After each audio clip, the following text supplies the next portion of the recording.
권익위원회 청렴도 평가에서 충청북도와 함께 전국 꼴찌를 한 충북개발공사 사장이 전임지사 탓을 해 빙축을 사고 있습니다.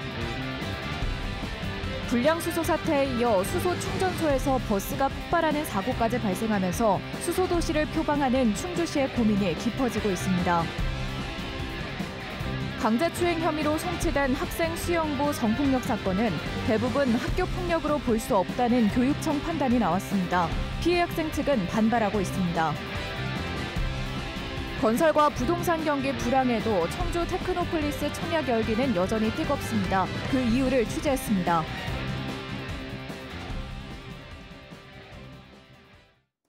네, 시청자 여러분 안녕하십니까? 계속해서 MBC 뉴스투데이 충북입니다. 충청북도와 충북개발공사가 올해 국민권익위 청렴도 평가에서 최하위를 맞은 가운데 충북개발공사 진상화 사장이 공사의 청렴도가 낮은 이유를 민선 7기로 돌려 논란이 일었습니다. 특히 2년 전 취임 때와 말이 정반대로 바뀌었는데요. 재심도 요청했지만 권익위는 재심 절차는 없다고 일축했습니다. 이지현 기자의 보도입니다. 국민권익위원회가 발표한 올해 공공기관 종합청렴도 평가에서 충청북도와 충북개발공사는 나란히 최하위 등급을 받았습니다. 특히 충북개발공사는 전국 지방공사공단 34곳 가운데 유일한 5등급으로 꼴찌입니다. 그런데 충북개발공사 진상화 사장은 이것이 모두 민선 7기 탓이라고 밝혔습니다. 진 사장은 지난 주말 충북도 의원이 SNS에 비판글을 올리자 댓글을 달았습니다.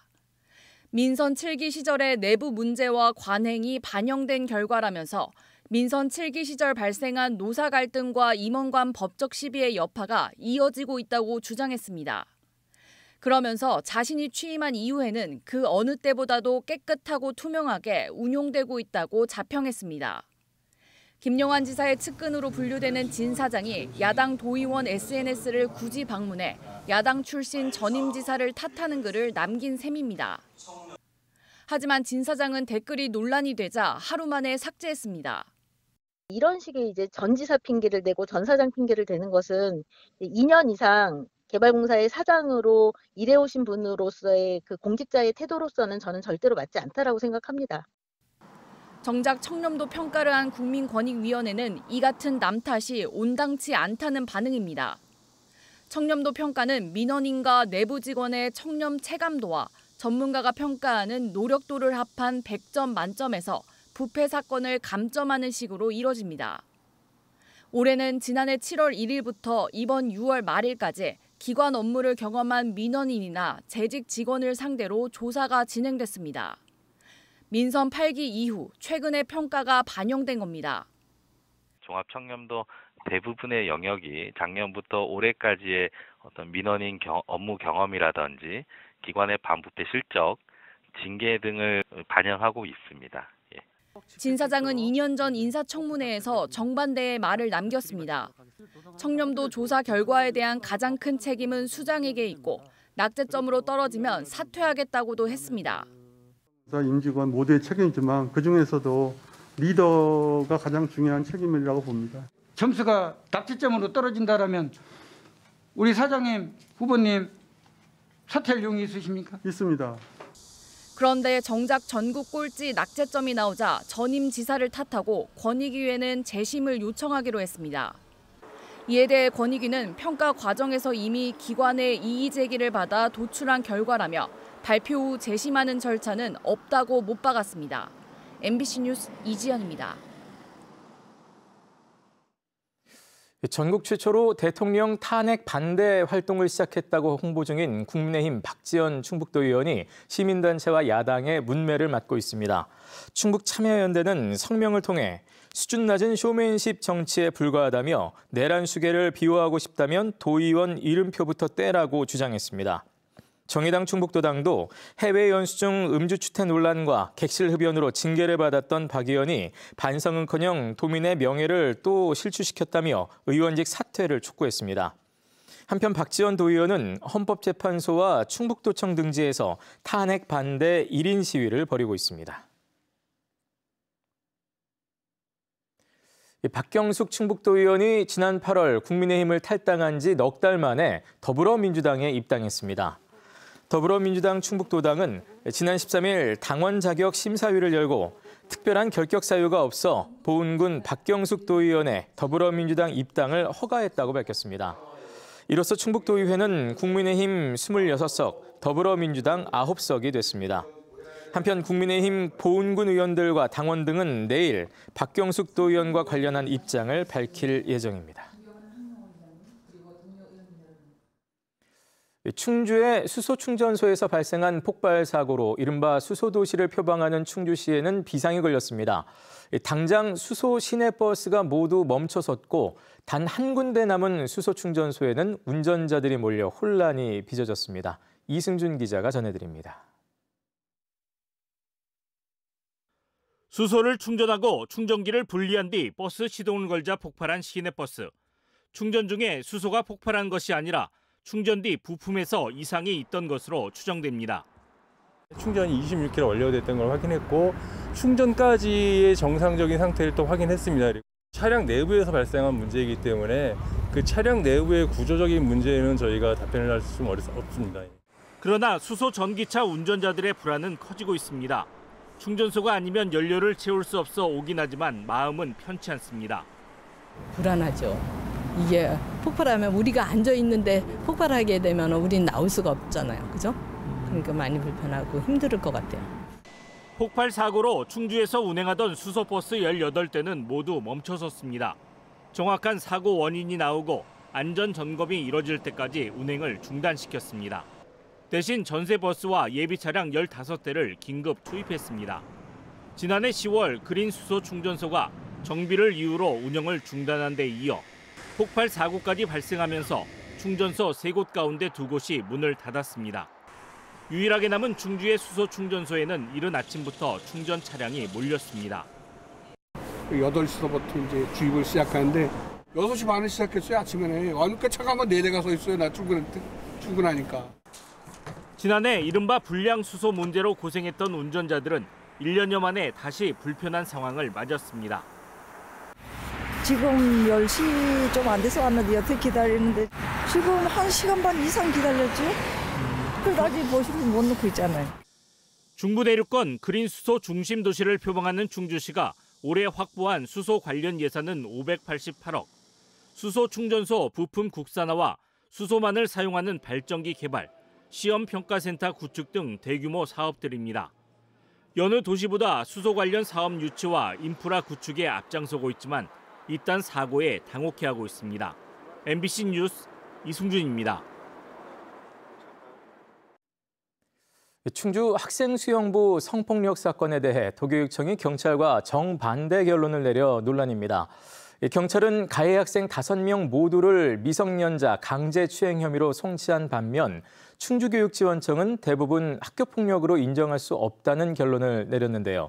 가해자에게는 서면 사과와 교훈의 봉사가 내려졌고 피해 학생 부모는 분노했습니다. 이초원 기자의 보도입니다. 지난달 충주 지역 학생 수영부에서 초등학생 1명이 다른 초등학생과 중학생, 고등학생 등 5명에게 여러 차례 집단 성폭력을 당했다는 의혹이 나왔습니다. 올해 1월부터 9월까지 전국대회와 전지훈련 숙소에서 최소 6차례 성폭력을 당했다는 내용입니다. 경찰은 지난 17일 피해 학생이 주장하는 특정 시기에 같은 방에서 성적으로 학대한 혐의를 인정해 수사를 마무리했습니다. 중학생과 고등학생 등 2명은 검찰에 송치했고 만 14살 미만이어서 촉법소년인 3명은 법원 소년부로 보냈습니다. 그런데 교육청 학교폭력심의위원회에서는 정반대의 결론을 냈습니다. 가해 학생 가운데 초등학생 2명은 학교폭력이 아니라고 했고 고등학생 1명과 중학생 2명은 일부 혐의만 학교폭력으로 인정했습니다. 피해자가 주장한 성폭력 18건 가운데 12건을 학교폭력으로 인정하지 않았습니다. 초등학생 2명은 학교폭력이 일어날 것을 예상하고 가담한 것이 아니기 때문에 학교폭력으로 볼 수 없다고 결정했습니다. 나머지 학생은 가해자와 피해자 진술이 다르고 그 외에 해당 사실을 확인할 수 있는 자료가 없다는 이유를 들었습니다. 피해 부모는 분노했습니다. 내가 그렇게 했습니다라고 얘기하는 가해자가 어디 있냐고요. 아무도 없죠. 목격자가 있었던 거잖아요. 그러면 그건 관련 자료가 있는 건데 어떻게 그 관련 자료에 대해서 철저하게 무시가 되고 자료가 없다고 무혐의가 되느냐고요. 학교 폭력으로 일부 인정된 사안에 대해서도 고등학생 1명에게는 구호 처분 가운데 가장 낮은 서면 사과를, 일부 혐의만 인정된 중학생 2명에게는 그 다음으로 낮은 교내 봉사를 명했습니다. 충주교육지원청은 공정성과 전문성이 확보된 심의위원들이 내린 결정에 대해 따로 언급할 이야기는 없다고 밝혔습니다. 피해 학생 부모는 교육청 결정에 대해 행정소송에 나서기로 했습니다. MBC 뉴스 이초원입니다. 비상계엄 사태와 관련해 군인에게 요건과 절차를 갖추지 않은 명령을 거부할 수 있게 하는 군인복무기본법 개정안이 국회에 발의됐습니다. 더불어민주당 이현희 국회의원은 상관의 명령이 위법한 계엄 혹은 내란에 해당한다고 판단되는 경우 군인에게 거부권을 주고 그에 따른 불이익도 받지 않게 하는 법 개정안을 대표 발의했다고 밝혔습니다. 이 의원은 군이 내란에 동원되는 역사가 다시는 반복되지 말아야 한다고 주장했습니다.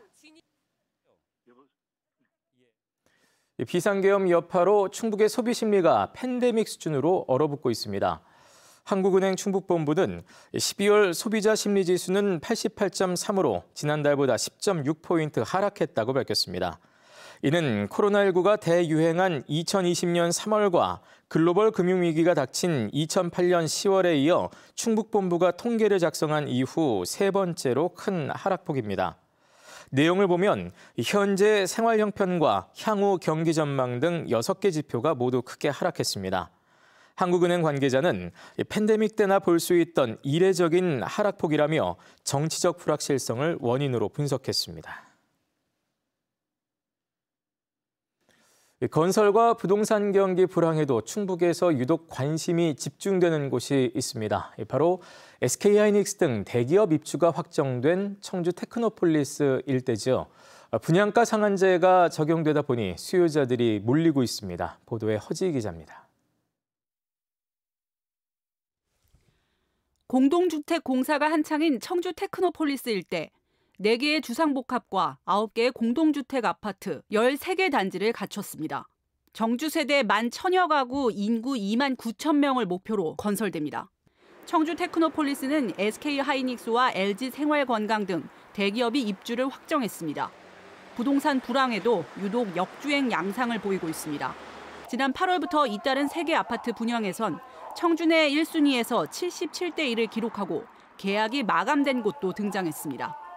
마지막 주상복합 아파트 분양을 앞둔 이 건설사도 직장과 주거가 가깝다는 직주 근접을 최대 장점으로 내세우고 있습니다.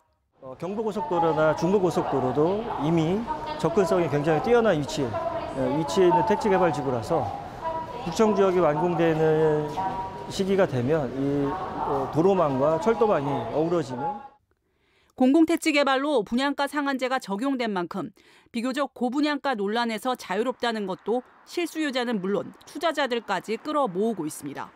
그러나 분양가 상한제로 채산성 악화를 우려한 건설사들은 인테리어 자재 등에서 전보다 유상 옵션을 더 세분화하고 있습니다. 향후 꼼꼼한 점검이 필요한 부분입니다. 빨래 건조대까지 옵션이에요. 그 옵션에 따라서 집값 차이가 많이 상승할 수가 있기 때문에 소비자들이 유의해서 선택하셔야 됩니다. 내년에도 예상되는 부동산과 건설 경기 불황에도 다양한 기대를 안고 역주행하고 있는 청주 테크노폴리스. 최초 아파트 입주 6년이 지난 현재 중학교 신설이 최근에서야 확정될 정도로 아직은 생활 기반을 더 갖춰야 한다는 요구도 동시에 나오고 있습니다. MBC 뉴스 허지입니다. 이제 층간소음 다툼은 단순한 이웃 간의 신경전을 넘어 때로 강력 범죄로까지 이어지는 사회 문제가 됐지요. 한국토지주택공사 LH가 도서관 수준으로 소음을 줄이는 기술을 개발해 내년 하반기부터 아파트 건설 현장에 적용할 예정입니다. 대전 MBC 문은선 기자가 취재했습니다. 식탁 의자를 끌고 바닥에 무거운 공을 떨어뜨립니다. 아이들이 침대 위에서 뛰어내리는 정도의 강도입니다. 아랫집에서 측정한 소음은 각각 46과 48데시벨. 쿵쿵 울리는 게 느껴지는 정도입니다. 한국토지주택공사 LH가 복합 완충제 등 진동 차단과 흡수 기능을 강화한 기술을 적용해봤습니다. 같은 동작에서 수치는 각각 35와 37데시벨로 떨어집니다. 도서관에서 속삭이는 정도의 소음으로 법적 기준 1등급에 해당합니다. 4에서 1등급으로 상향할 때에는 약 50% 정도의 청음할 수 있는 체감도가 낮아지는 걸로다가 저희가 좀 분석을 완료했습니다. LH는 내년 하반기부터 아파트 건설 현장에 이 기술을 적용할 예정입니다. 화장실 배관을 세대내 설치해 배관을 통한 소음도 줄여나갈 계획입니다. 문제는 공사비입니다. LH는 1등급 수준으로 층간소음을 줄이는데 59제곱미터당 공사비 300만 원이 더 들 것으로 추산합니다. 정부 재정 지원이나 좀 그 지원을 좀 강화하는 쪽으로 이제 정부에 좀 건의를 하고 있는 부분이고요. 그 부분하고 이제 병행해서 저희가 자체적으로도 원가 절감 사항들 좀 이제 발굴을 해서 설계가 아닌 층간소음 예방 시스템은 기존 아파트에도 적용할 수 있습니다. 40데시벨 이상 소음이 3번 발생하면 경고 알림이 울리는 방식입니다. 한편 국회 국토교통위원회 소속 윤종군 의원이 국토교통부에서 받은 층간소음 분쟁 조정 현황을 보면 지난 2019년부터 6년간 분쟁 신청 198건 가운데 조정이 성립된 경우는 40건, 20%에 불과합니다. 새로운 기술 도입이 층간소음으로 인한 사회 문제를 해결할 해법이 될 수 있을지 주목됩니다. MBC 뉴스 문은선입니다.